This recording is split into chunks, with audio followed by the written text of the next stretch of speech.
जाताय तोत्रवेत्रैकपाणये ज्ञानमुद्राय कृष्णाय गीतामृतदुहे नमः. Hare Krishna. Welcome back to the Bhagavad Gita Bhakti Shastri course. We are now in the 14th chapter of the Bhagavad Gita, discussing the last section. Let's look at the sections of the Gita, 14th chapter. So how the soul is conditioned by the modes is verses 1 to 13. Verses 14 to 18 is effect of conditioning by the modes. And verses 19 to 27 talks about transcending the modes.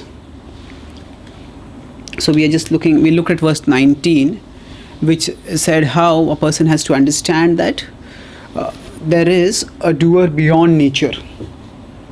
And then one can go beyond the modes. So now Krishna is going to describe in the next verse a further element in this. So let's look at 14.20. Gunanetan atityattrin dehi deha samudbhavan janmrityu jara dukkhair vimukto amritam ashnute. Gunan etan. So gunan etan, all these modes, atityatrin. Atitya means to go beyond. Threen is three. When one goes beyond the three modes, gunan etan atityatrin, dehi deha samudbhavan. Dehi, the person who is in the body, deha samudbhavan. So that which is born with the body. Janma mrityu jara dukkhair. So Krishna has talked about Janma Mrityu Jara Vyadhi. So Krishna refers back to that by talking about Janma Mrityu Jara over here. Basically it refers to the miseries of material existence. So these miseries are born with the body. Dehi deha samudbhavan. That with the body these miseries come. And Janma Mrityu Jara Dukkhair, the miseries of birth, old age and death, vimukto amritam ashnute. One becomes liberated from them and one attains eternity. Vibhukto amritam ashnute. Now Krishna is telling basically over here that when one goes beyond the three modes, then one goes beyond the miseries which are of birth, old age and death, that are born with the body, that appear with the body, and one attains immortality. One gets liberated and attains immortality. Vimukto amritam ashnute. So Krishna has used the word amritam ashnute or similar words several times in the Bhagavad Gita. In the second chapter, in 2.15, Krishna has said, Yam hi na vyathayantyete purusham purusharshabha samadukha sukham dhiram somritatvaya kalpate. So Krishna said, one who stays equipoised and happens in distress, such a person attains immortality. So that is amrutatva. Now specifically amrutam ashnute, so Krishna has used this in 13.13 when he talks about Geyam yattat pravakshami yajnatva amrutam ashnute anadimat param brahma nasattanna saduchyate. So Geyam yattat pravakshami, that I will explain the Geya to you. And by knowing this Geya, what will happen? Gyatva amrutam ashnute. You will attain amrita. You will attain immortality. So Krishna has used this word amrutam ashnute several times. And this same phrase amrutam ashnute has come also in the Ishopanishad.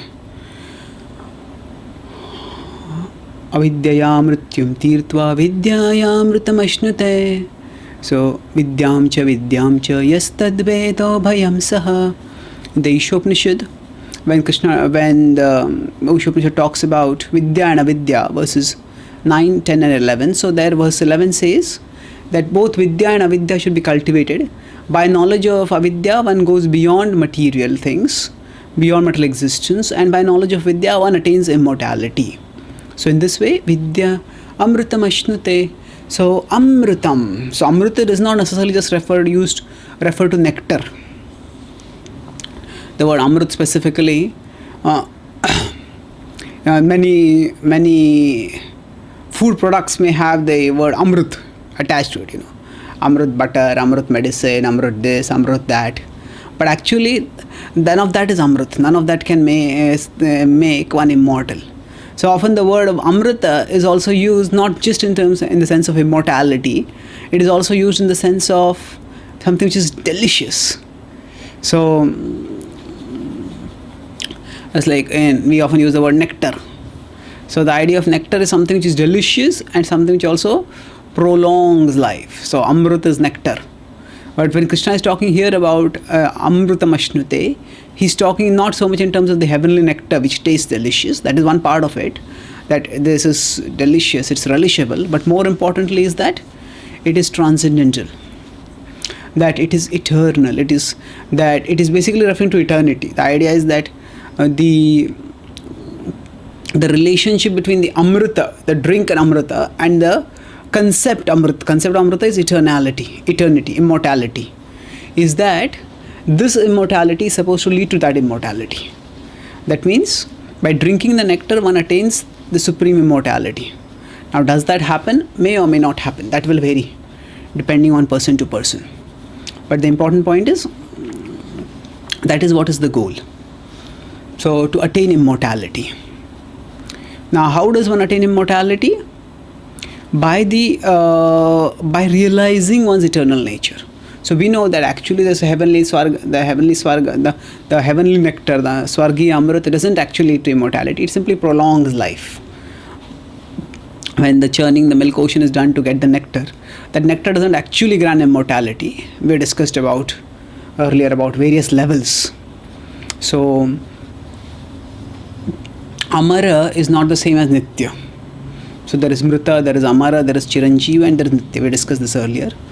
So Amaratva is just a very long lifetime like the Devatas have as compared to what we human beings have.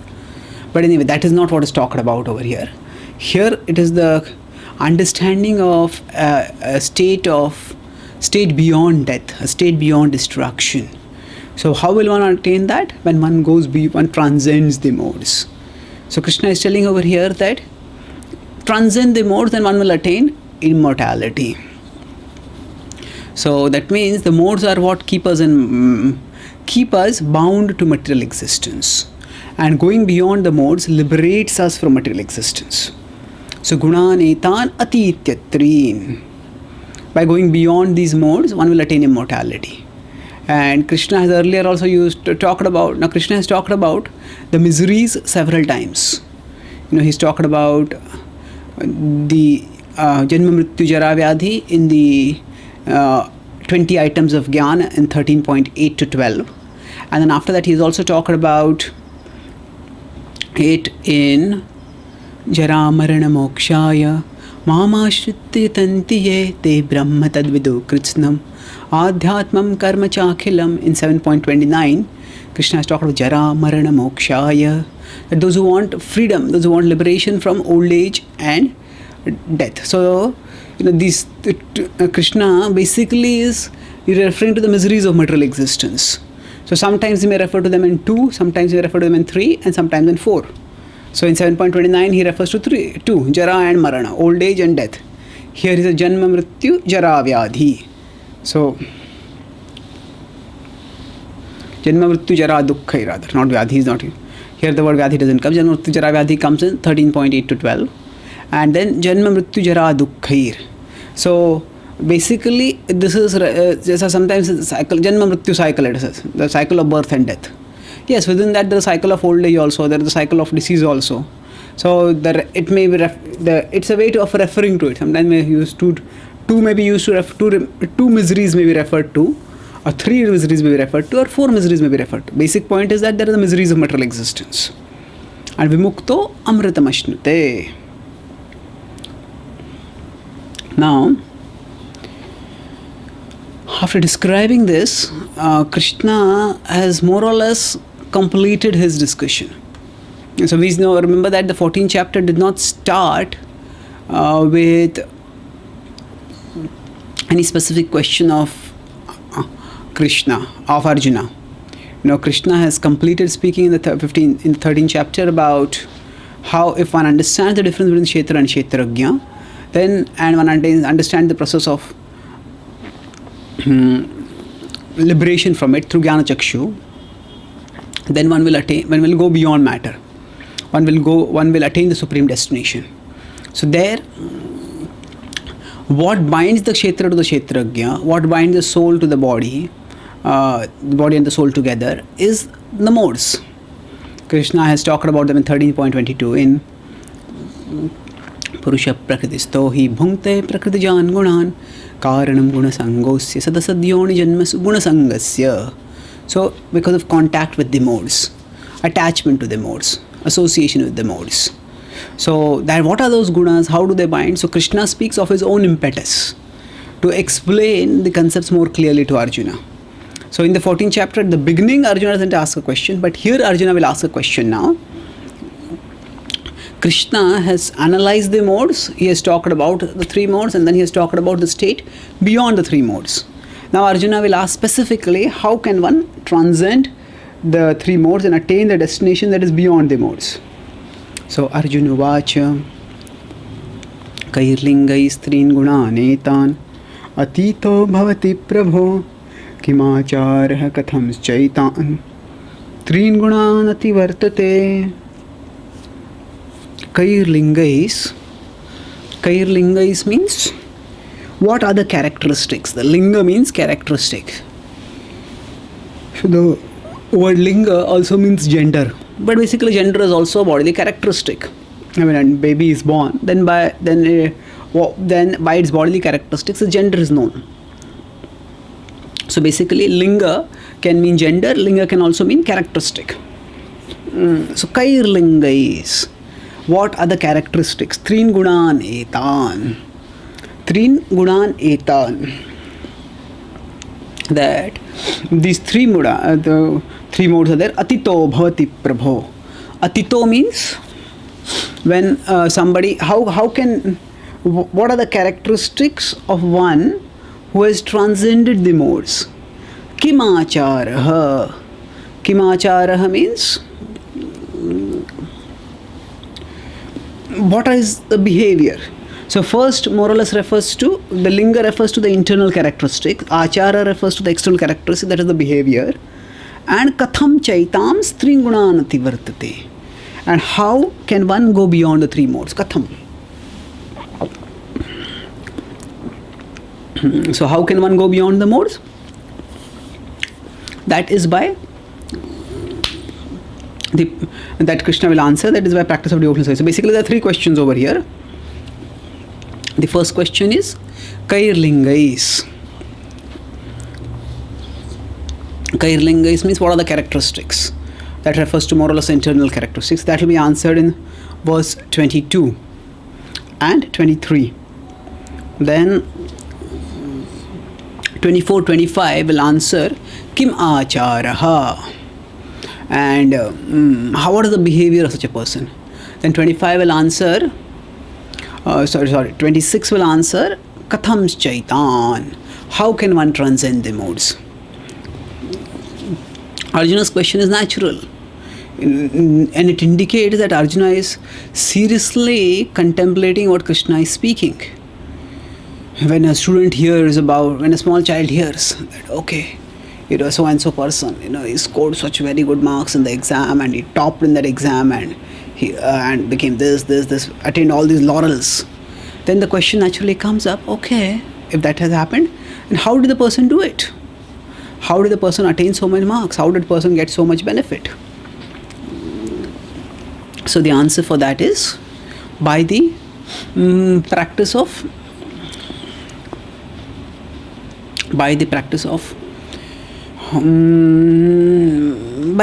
studying regularly in an intelligent, disciplined, dedicated way, that person attained it. So similarly, how did one attain this? By the practice of, by certain practices.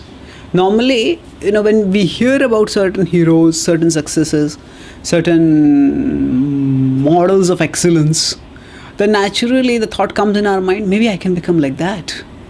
So Krishna has spoken to Arjuna about transcending the three modes. Actually, Arjuna asks, okay, can I transcend the modes? How do I know who has transcended the modes? And implied in the idea is also that okay, if Arjuna is in the battlefield, can Arjuna on the battlefield transcend the modes? Is that possible? So that's all these questions are there, and they basically indicate that Arjuna is seriously contemplating whatever is speaking. That's what Prabhupada says. Arjuna's questions are very appropriate. It's an interesting adjective, appropriate.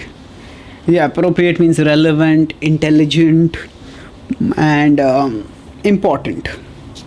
So, the appropriate questions. Now let's see what is Krishna's answer. So Prabhupada combines 4 verses over here and gives one purport to those 4 verses. So as I mentioned, 22 and 23 are roughly answering the question Kairlingais, and 24 and 25 are answering Kimacharaha. So let's look at these verses one by one. Shri Bhagavan Uvacha Prakasham cha pravrittim cha mohameva cha pandava nadveshti sampravrittani nanivrittani kankshati. So prakasham cha pravrittim cha. So now what is Krishna referring to over here? Prakash, as you discussed earlier, is the characteristic of the mode of goodness. Krishna has used this to refer to the mode of goodness in 14.11. Sarvadareshu deheshmin prakasham upajayate. So prakash is the characteristic of goodness. Then lobha pravrittirarambha. In 14.12 Krishna has said pravrittirarambha. Pravritti is action, passionate action according to one's own inclinations. Passionate action. That is pravritti. Prakasham cha pravrittim cha and mohameva cha pandava. Mohameva cha. Mohameva cha means there is illusion also. So now illusion is the characteristic of the mode of ignorance. In 14.13 Krishna has said aprakasho pravrittischa mohameva cha pandava. So there also the word was moha was there. Aprakasho apravritti. No prakash, no pravritti, but moha is there. So here Krishna is giving all 3. So that means he's saying that these 3 are the characters of 3 modes, and he's using one word to represent each of the modes. That when all these come, prakasham cha pravrittim cha mohameva cha pandava. When any of these emotions come, when we feel illuminated, when we feel passionate, hyperactive, do this, and then moha, what anyone has to do, just don't bother about all these things. When all this happens, nadveshti sampravrittani, that when this happens, one doesn't resent. And nanivrittani kankshati, that means when it comes, one doesn't resent it. When it goes, one doesn't crave for it. Nadveshti sampravrittani nanivrittani kankshati. In this way, when one lives, then udasina vadasino gunairyo na vichalyate. Udasina vadasino. How is one situated? Udasina. Now it's interesting. Krishna has used almost the same phrase to refer to his own situation. He has said that udasina vadasino in 9.9. Mamtani karmani nibadnanti dhananjaya udasina vadasinam asaktam teshu karmasu. He says udasina vadasina. But actually one is situated detached, as if detached. Udasina. Gunair yona vichalyate. So Krishna has said that means just so the super soul is situated detached, similarly the soul becomes situated detached. Udasin vadasina.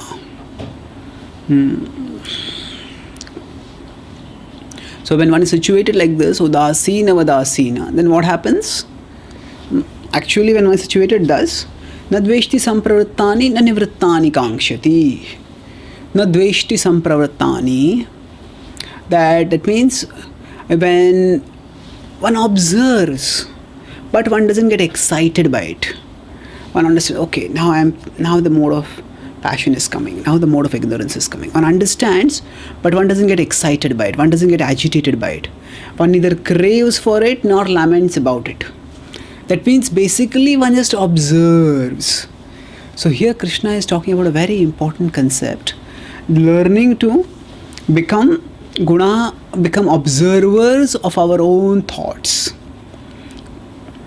Now we, by default, observe the world around us. We may not contemplate on what we observe, but we observe. If we are sitting in a room, and if a door opens and somebody comes, naturally we see who is coming in. If a door opens, somebody goes, we see who went out. So naturally we observe this. So just as we observe the outer world around us, Bhagavad Gita is telling us over here to observe the inner world. Now what do we mean by the inner world? We discussed earlier, the inner world means that the mental world. We generally, people think inside is everything spiritual. No, in the inner there is mental, and then there is spiritual.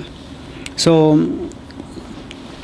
what is spiritual is not necessary. Whatever is internal is not necessarily spiritual. Whatever is internal may be also be material, and that's why to understand the difference,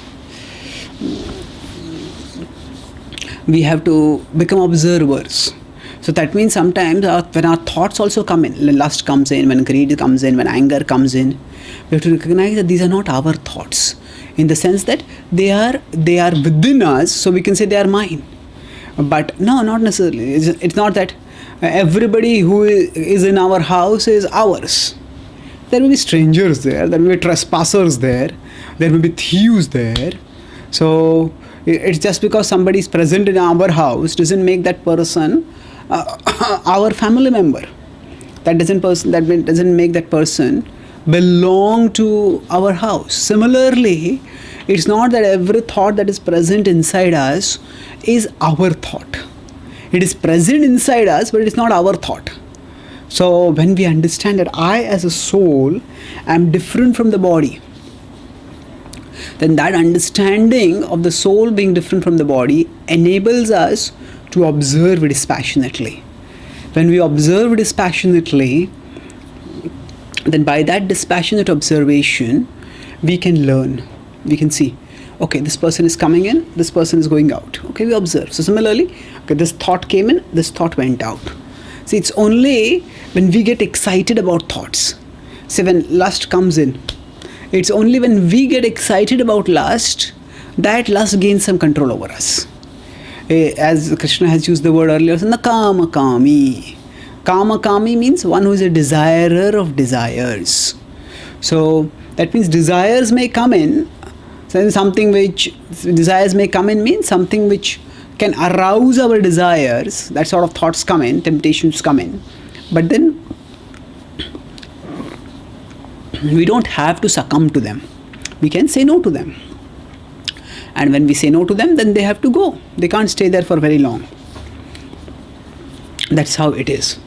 Udasina vadasino gunair yo na vichalyate guna vartante ityeva yo vatishtati nengate guna vartante ityeva. Understand that these are the modes. Yo avatishtati nengate. One understands that avatishtati. One doesn't let oneself get shaken. Why? Because one knows that these are the modes. This is not the real transcendental pearl. These are not my actual thoughts. These are simply the intrusions of the modes. The intrusions of the modes, and they cannot stay for very long with me. They will just go off. So therefore, what should I do? I should just observe them and let them go. So when they go away like that, over a period of time, they will stop visiting.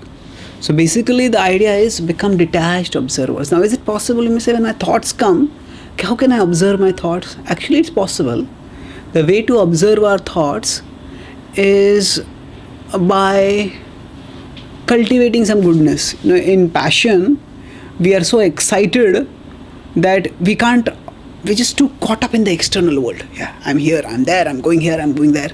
So even in the external world, actually what we observe is what excites and enjoy, what promises enjoyment. We don't observe the external world also fully. But when we come to goodness, we start observing the external world more. We start observing, oh, this is like this, this is like this, this is like this. And then we start learning based on that.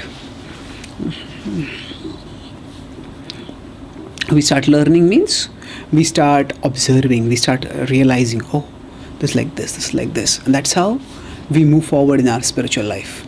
So just as we can observe our external world, we can train ourselves to observe externally. So similarly, we can train ourselves to observe internally. And by such observation, we identify which thoughts are actually meant to be, which thoughts are actually intruders, which would be just neglected, and which thoughts are actually our own thoughts, which need to be cultivated and nourished. When we understand this difference, then based on that, we move forward in our spiritual life.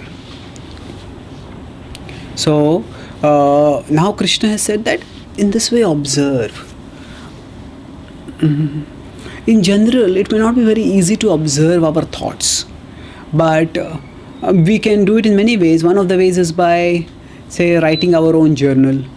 So when we start writing our journal, when we say did something which is undesirable, we got angry with someone, or we succumbed to any anartha in a way that we did not want to succumb to, then afterwards we can say, okay, what was my thought process? It's one thing to just beat ourselves down saying, I am so fallen, I am this, I am so conditioned, I am this, I am that. That sort of, it's not meant to, that doesn't serve any purpose. The purpose of spiritual standards is not to beat us down. The purpose of the principles of bhakti is to give us wings to fly. It is not to burden us down with guilt. It's not to weigh us down. So, what is meant to be the wings are also a weight. See, if a person doesn't have wings, and that person suddenly given to extra wings. Now I can say, these wings, they are such a big weight. I had to carry my own body, and I have got some additional weight to carry with me. But the purpose of the wings is not to add to the weight. If we know how to use the wings, and the wings will enable us to fly. So the wings actually, once we start flying, then they are a blessing. They are not at all a burden. Without the wings, in fact, the whole body becomes a burden. So there is, when Jatayu's wings were cut off, then Jatayu fell off, couldn't fly. So the wings are not a weight. Wings enable us to fly around whatever with the remaining body of the weight. Similarly, the scriptural principles are not meant to burden us down by adding weight to our to our life, but by adding additional weight to and burdening us. They are actually meant to give us wings by which you can fly. We can fly higher and higher to spiritual levels of consciousness. That is what the wings are meant for. So when we contemplate, by contemplation we will understand, okay, at this time I thought like this, I thought like that. So, okay, this thought was wrong. How did I succumb? Okay, first this thought came, then this temptation came, then this happened, and then you look at the fall down sequence. And I said, okay, this was what I did wrong. At this time when this thought came, I could have chosen this reaction. Instead of choosing this reaction, I chose this reaction. Okay, this is where I can change. Now we may say, I know, I shouldn't have done it. Yes, we all know I shouldn't have done it, but I did it. But you have to see, just knowing that I shouldn't have done it and beating ourselves up, not of much use. What were the thoughts that went through our mind because of which we said yes to that which we would have said no, we should have said no. So that to analyze is what Krishna is talking about over here, becoming observers. So even if we can't become observers while the thoughts are coming, we can at least become observers later. Okay, what was I thinking at that time? Then, okay, this thought came and then came. Then we can actually catch the mind deceiving us.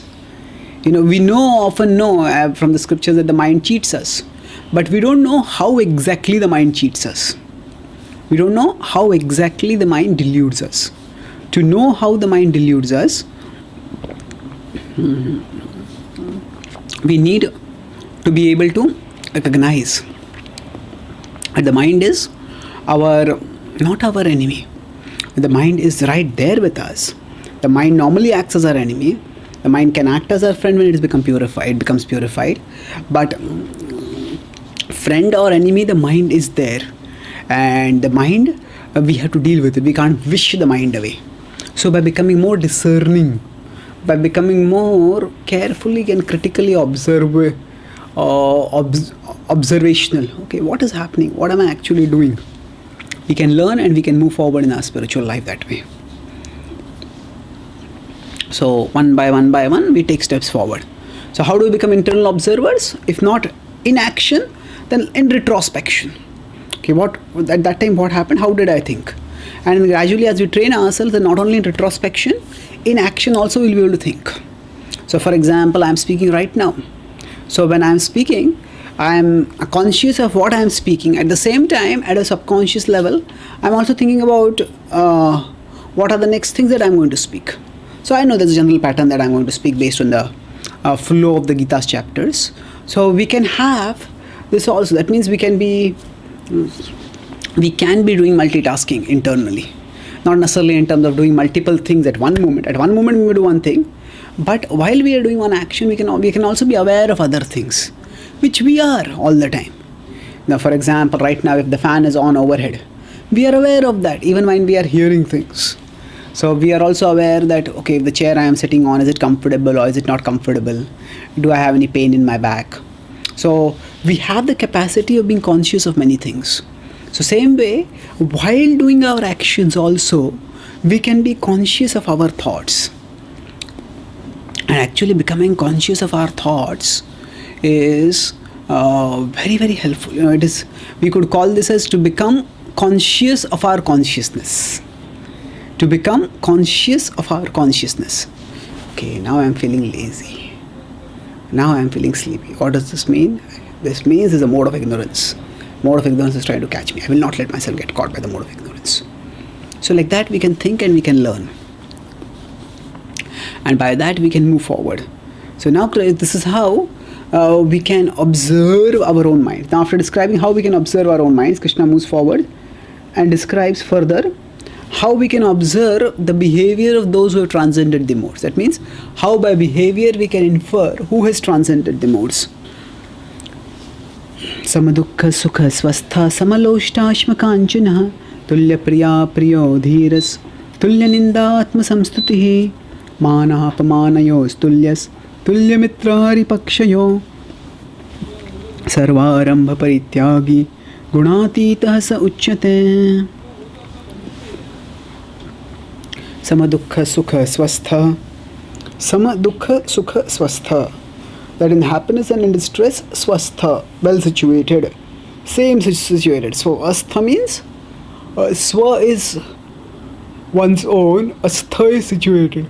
So swastha is situated in one's own nature.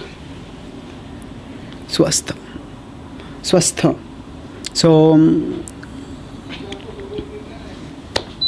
Samadukha sukha swastha samaloshtasma kanchana tulya priya priyo dhiras tulya ninda atma samstutihi. Samaloshtasma kanchana. Samaloshtasma kanchana. That means in equipoised in amidst stones and pebbles and gold and everything. Tulya priya priyo dhiras. Whenever whatever one gets is favorable or unfavorable. Tulya priya apriyo dhiras. Tulya ninda atma samstutihi. That ninda is criticism, stuti is praise. Mana apamanayo tulyas. So now what is the difference between ninda stuti and man apaman? So ninda and stuti is in terms of what others are doing, and man apaman is in terms of what we are perceiving. Generally speaking, when somebody does stuti, we feel man, and when somebody does ninda, we feel apman. But the two are not the same. Sometimes somebody may do stuti, but if we are expecting more stuti, we are expecting more praise, then we may fail. That is actually an insult. If somebody is, say, a PhD, and this person has done his HSC. What? No, the other person may want to praise. Yes, this person has done his HSC. And ask if it's say it's a place where people are not even educated at HSC, that might be a good thing. But the point is that Ninda Stuti and Man Apman are not the same thing. Ninda Stuti is in terms of the actions of others, how are they speaking, and Man Apman is in terms of our perceptions. So Krishna actually in both equal in both. That means Ninda and Stuti also equal, and Man Apman also equal. When someone works in this way, Mana Apmano Yotillis, so then what happens by that? One can, all these are characteristics of one who is transcendent. Tulya Mitrari Pakshayo. Krishna has talked about being equipoised towards friends and enemies earlier also, especially in just at the start of the 6th chapter in 6.9, when he said that Surun Mitrari Udasin Madhyastadvesha Bandhushu Sadhushu Apicha Papeshu Samabuddhir Vishishyate. Be equipoised towards all kinds of people. The same point here. Tulya Mitrari Pakshayo. So Mitra Ari. Ari is enemy, Mitra is friend. Pakshayo. Pakshayo is to all kinds of parties. And Sarva Arambha Parityagi. As we discovered, the Sarva Arambha Parityagi is also a phrase which comes several times in the Gita. So Gunatitaha sa uchyate. Such a person is Gunatitaha. So essentially the common denominator in all these characteristics is what? To be equipoised, to be calm, to be equal towards things. That means to not get too excited by material things. To not get excited by material things.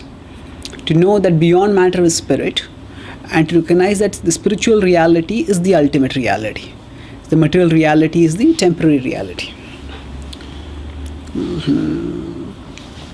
So now when Krishna talks about all this, what is the essential point that is being talked about? The essential point is that he is saying that these are the characteristics, internal and external, by which one can transcend the modes. So why equipoise? Because we understand that all the varieties that are seen in material nature are basically the products of the material dualities. This is good, this is bad. This is attractive, this is unattractive. All these dualities are created by material nature. And because they are created by material nature,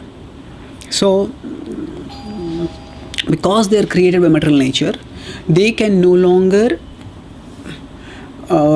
attract a person who is transcendental. And at the same time, a person who wants to become transcendental should try to minimize the attraction towards them. So that way we can go beyond the artificial dualities of material existence towards the transcendental realities, and with their own transcendental variety ultimately. Here Krishna is not going to talk about transcendental variety, because the topic is not that. The topic is the three modes of material nature. The modes of material nature create material varieties. So in this way Krishna is saying go beyond these. So when he talks about going beyond this, let's look at Srila Prabhupada's purport.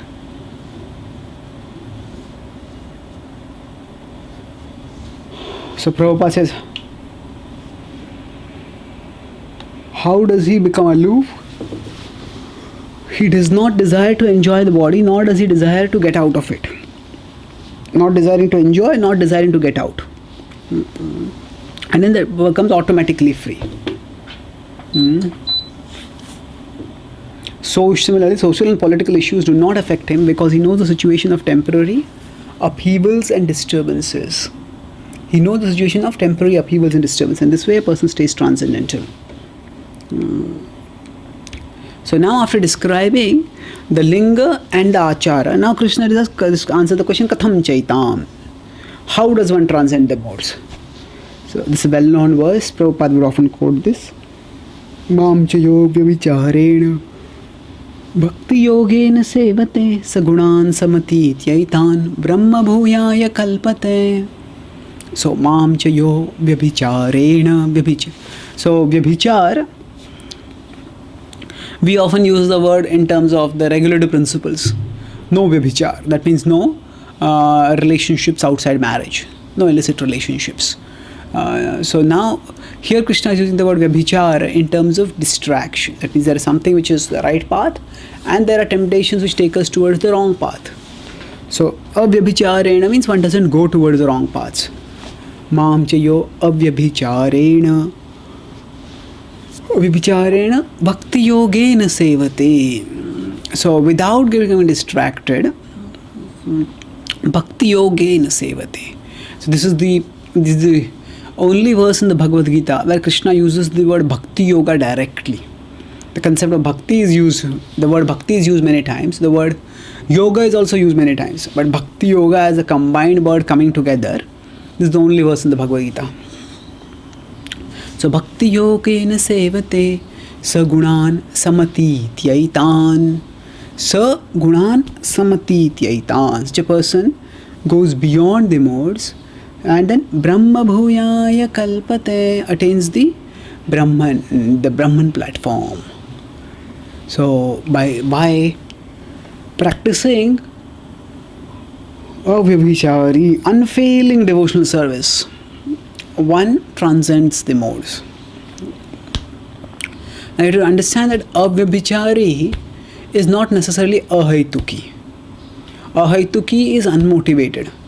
Avyabhichari is unfailing. We can be unfailing in our devotion, but that does not necessarily mean that we will be unmotivated. What is the difference between the two? The difference is in terms of the intention and the execution. Unmotivated is talking about intention. Avyabhichari is more talking about execution.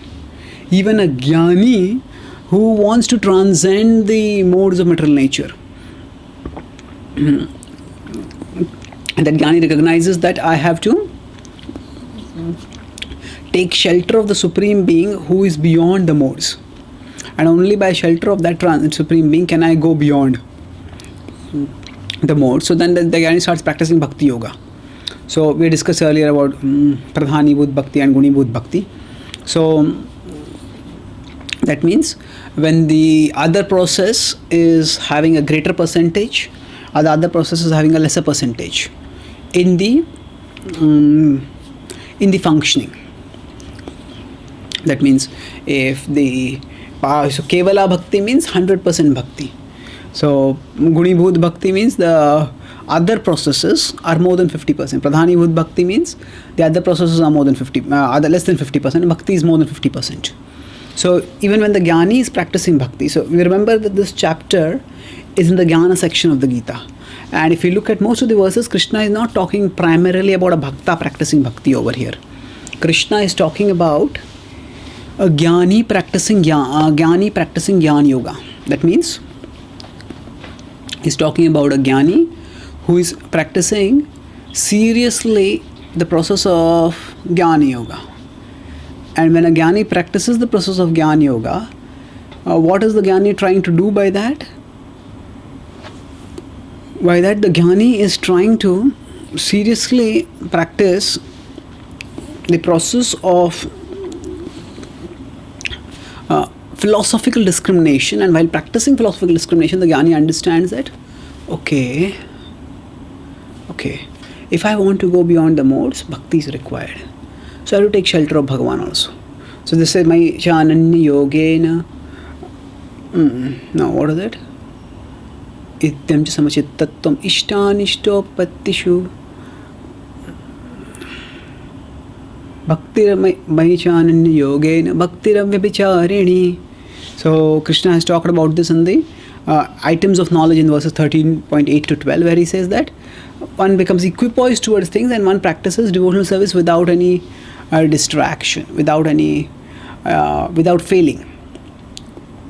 There also the same word is used, and the essential point of that is the jnani has to practice devotional service seriously. And to the extent the jnani practices devotional service seriously, to that extent the jnani makes spiritual advancement. So for the jnani, the goal is not Krishna. The goal may be impersonal Brahman. So we remember for the devotee, Krishna is not just the object of meditation. Krishna is also the objective of meditation. Object means what we are meditating on. Objective is what is the goal of that meditation. So Krishna is the object as well as the objective. But for the jnani, Krishna is the object. Bhakti may be a tool, but bhakti may not be the goal. But even for such a person, bhakti has to be practiced. And that person is a serious practitioner. That person may also practice bhakti uninterrupted. So while practicing bhakti uninterrupted, Maichananya Yogena Bhaktir Avyabhicharini. Bhaktir Avyabhicharini. So the point of this practice is that a person seriously practices. Now this may beg a question that what causes interruption in our bhakti is the modes. And what is said that if you want to go beyond the modes, we have to practice uninterrupted bhakti. So isn't this a self-defeating, impossible thing? That means, say, if somebody says that, okay, that you are having this disease because you are having these germs, okay, and then because you have these germs, you have this disease. What is the solution? Solution is to take a medicine. So what is that medicine? Similarly, okay, why is one not able to practice bhakti? Because one is affected by the modes. And how does one go beyond the effect of the modes? By practicing bhakti. So we wonder where does this begin? So it begins by practicing bhakti to whatever capacity we can. By practicing bhakti at whatever capacity we can, we move upward, till eventually we come to the level where we practice bhakti purely, where we practice bhakti seriously. And by that, we return back to Krishna. Gradually, subtly, but surely, we return back to Krishna. So that means we may not be able to transcend the mode all the times. Say, in the morning, when we wake up, we may feel very sleepy. We may not feel like waking up. So if we have got adequate rest, as per whatever our body needs, then we push ourselves to get up. Now, we can't control whether we will feel fresh or not when we wake up in the morning. But we can surely control how we feel after what we do. When the alarm rings, we may not feel fresh, but still we can wake up and we can sprinkle some water, and afterwards we start feeling fresher. That means, see, the modes don't shackle us completely. The modes give us a little bit of freedom. Within that, whatever leeway is there, we use that freedom and then we expand that freedom more and more and more. When say a person has fractured the hand, so at that time the doctor may say, now that person may have been a champion weightlifter or a champion athlete, capable of rapid, forceful, graceful motions. But now that person had fractured hands, so can't even move now. So initially when the recovery starts, doctor may say, okay, just raise your hand.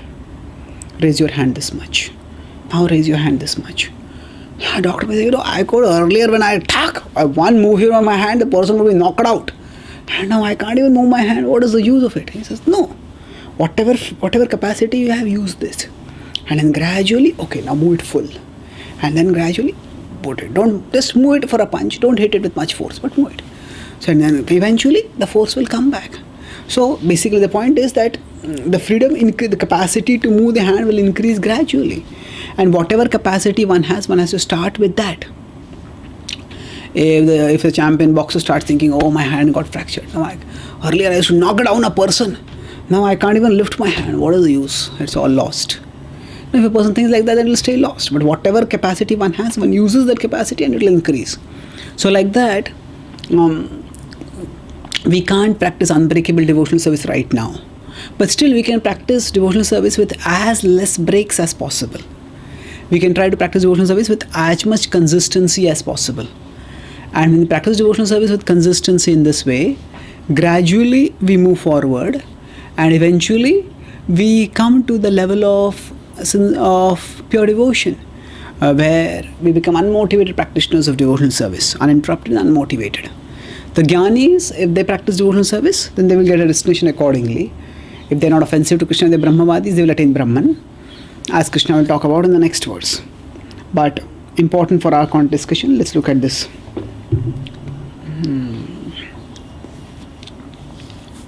So Prabhupada emphasizes the point that one should also know that all the forms of Krishna are fully transcendental, blissful, full of knowledge and eternal.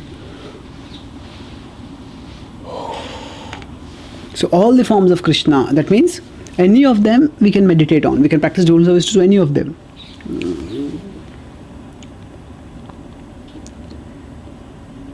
the living entities are part and parcel of the Supreme, as gold particles are part of a gold mine. So gold particles are a part of a gold mine. That means both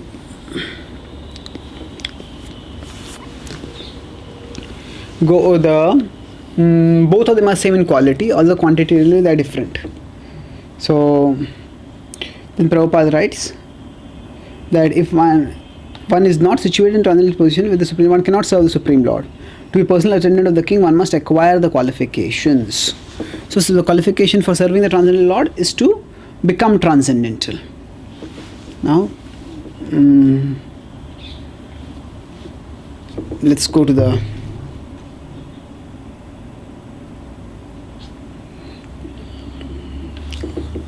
last verse now. The last verse is a very important verse from the Gita. This last verse talks about how we are ultimately meant to attain the platform of not just Brahman, but the understanding of Bhagavan. So we'll look at it.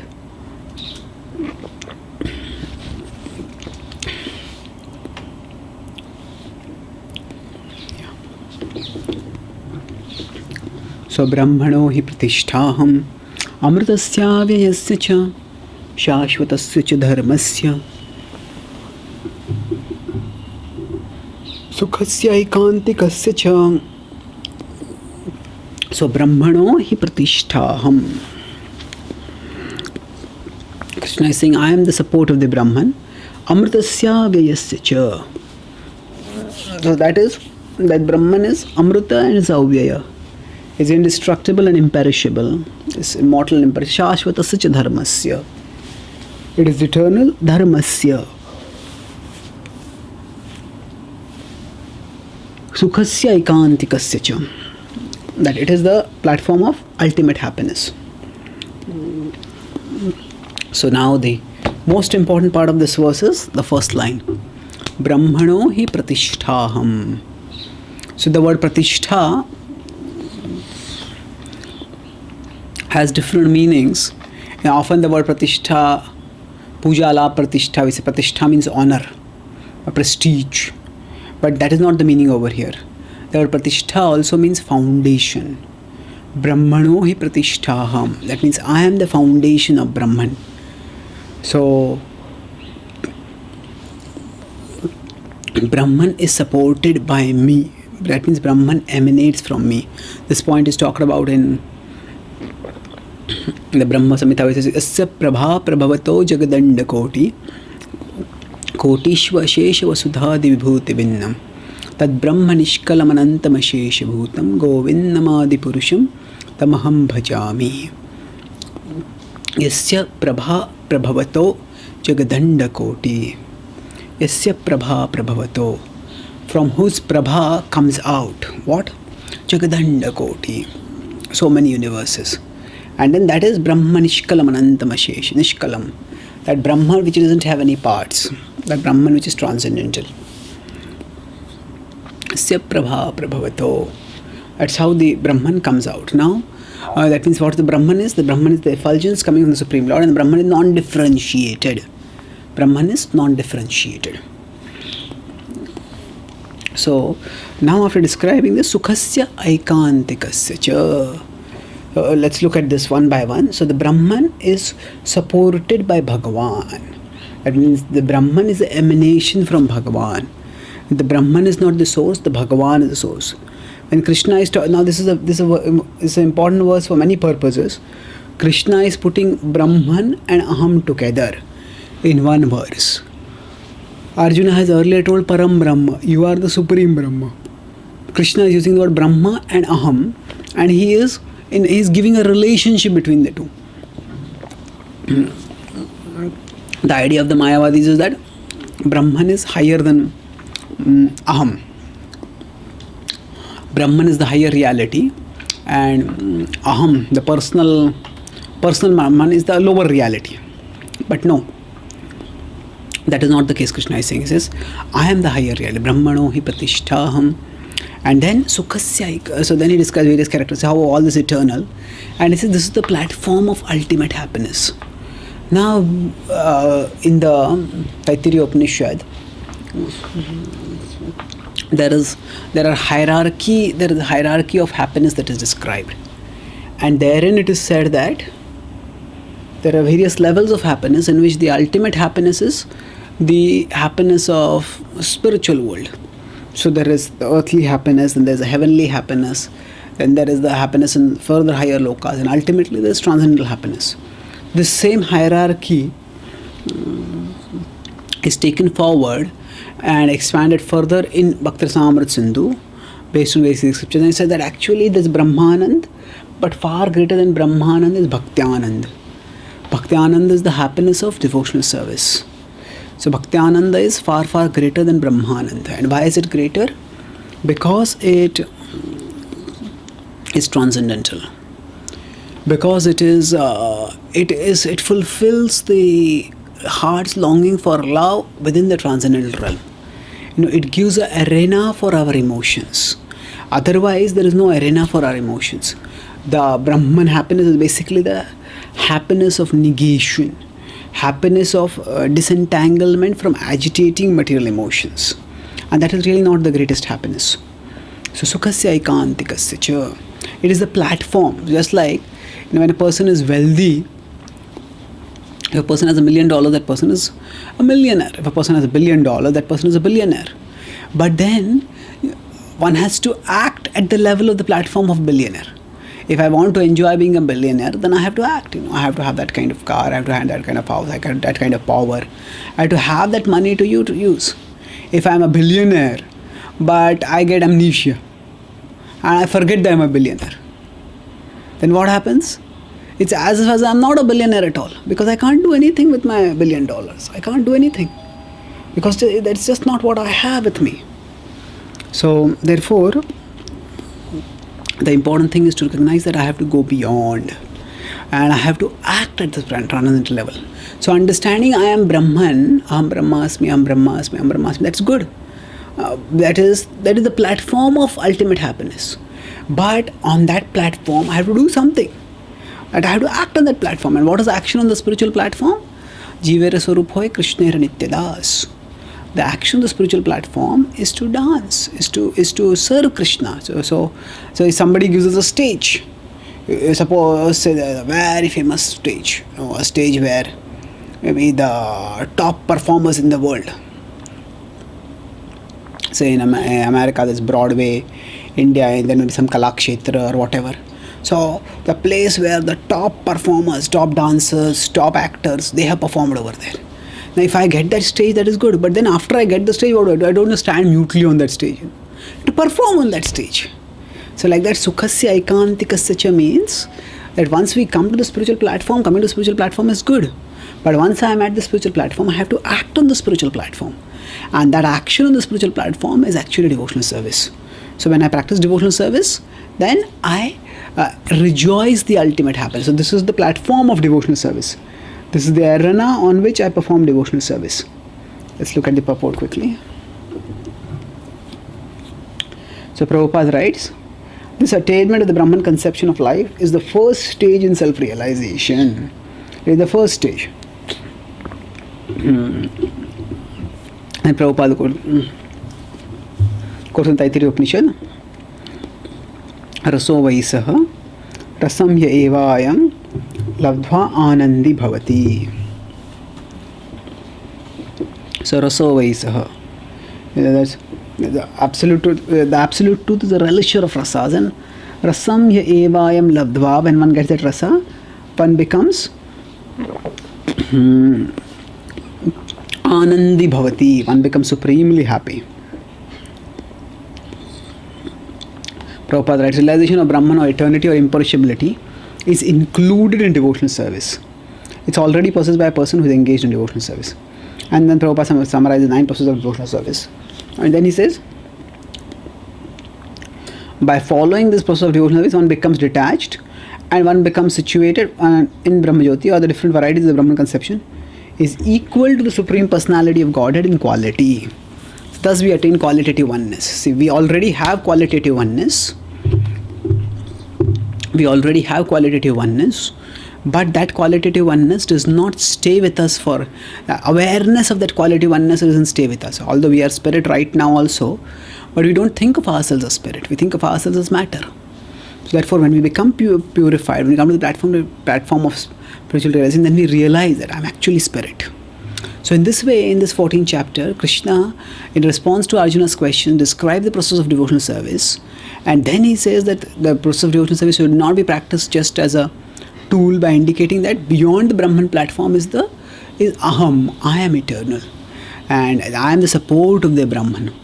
So in this way, by talking about, by analytically understanding the process of the entanglement of the living entity in the three modes and the necessity for disentangling from it, one can take shelter of devotional service, knowing that this is the best way to disentangle oneself from the modes.